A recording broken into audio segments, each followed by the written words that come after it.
scientific name of roundworm is Ascaris lumbricoides. It is the largest nematode infecting the small intestine, and it commonly affects children and malnourished persons. Coming to the morphology of roundworm. First off, we start with the egg. There are three types of egg: fertilized egg, unfertilized egg, and decorticated egg.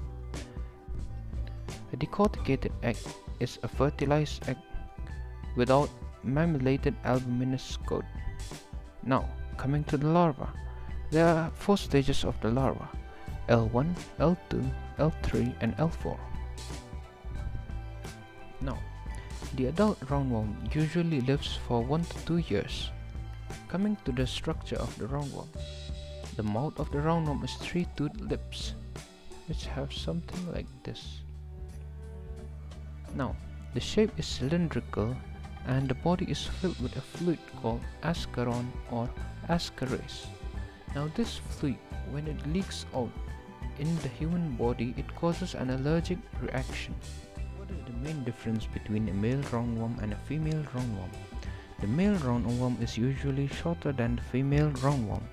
The length of the male roundworm is usually from 15 to 31 centimeters, whereas the female roundworm is larger and its length varies from 20 to 35 centimeters. Now coming to the posterior end of the male roundworm, it is usually pointed and it has 2 spicules, whereas the posterior end of a female roundworm is usually straight and pointed. Now coming to the life cycle of roundworm. Firstly, man ingests food and water containing embryonated egg. This embryonated egg now enters the duodenum of man. In the duodenum, the larva, that is rhabditiform larva, hatches out from the egg.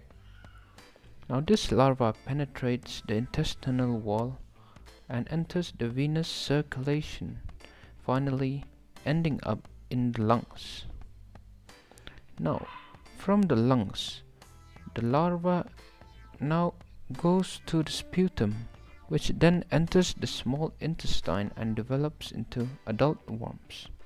As we can see in the picture, this is a male adult worm and this is a female adult worm. This adult worm now lays eggs, and these eggs are transferred into the feces. As we can see in the picture, A shows unfertilized egg, B shows fertilized egg, and C shows decorticated fertilized egg. This egg now goes and infects waters and soil in the environment, finally ending up in man. Coming to the pathogenesis of the roundworm. So how does the roundworm infect man? Now the larva first. The larva shows some pulmonary symptoms, that is non-productive cough, chest discomfort and fever. All of these are mediated by the immune-mediated hypersensitivity. Secondly, we can see eosinophilic pneumonia, also known as Loeffler's syndrome, which is characterized by dyspnea, transient patch infiltrates on X-ray chest, and peripheral eosinophilia. So how does the adult worm infects man? So the adult worm mainly causes malnutrition and growth retardation by consumption of the nutrients which man ate. Now the intestinal complications are as follows: acute abdominal pain, perforations, but this is rarely seen, and also there is intussusception and volvulus. In the extra-intestinal complication, we mainly see obstruction in the biliary tree by large worm, biliary colic, cholecystitis, pancreatitis, and rarely we have intrahepatic abscesses. There's also allergic manifestations seen, such as fever, urticaria, angioneurotic edema, and conjunctivitis due to the fluid present inside the worm, that is ascaron fluid or ascaris fluid. Coming to the lab diagnosis of roundworm. Now, the various stages of the roundworm are detected as follows. The eggs. The eggs are detected using stool examination. Larvae from the sputum and gastric aspirate, whereas the adult worm is detected from the intestinal sites and extra-intestinal sites as follows. From the intestinal sites, we usually give the patient some barium meal and an X-ray is done of the GIT.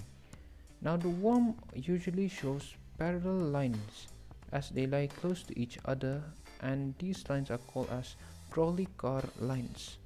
Coming to the extra-intestinal sites, an ultrasound is usually done. So how do we prevent person from getting roundworm? Usually we can always count on personal hygiene, proper disposal of feces, and most importantly treatment of the infected person.